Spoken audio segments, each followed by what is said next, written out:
All right, when you want to assign a reading or math diagnostic, you obviously are going to be starting in your home page, but then you come up to Assess and Teach.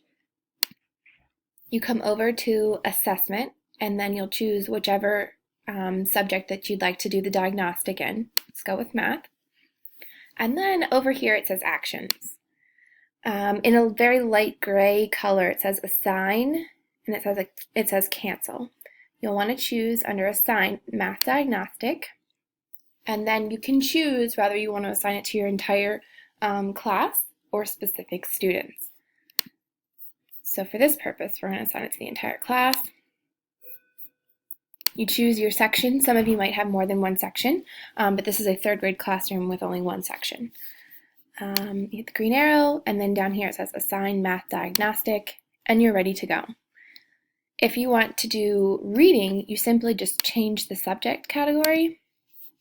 Same thing over to Actions, Assign, Reading Diagnostic. Choose your class and the section that you want to assign it to, and you hit the green arrow. Just to recap what we just did, to assign a diagnostic, you want to go to Assess and Teach, Assessment, Actions, Math Diagnostic, and then again you're choosing your class or specific students. Pick your section and you are ready to go.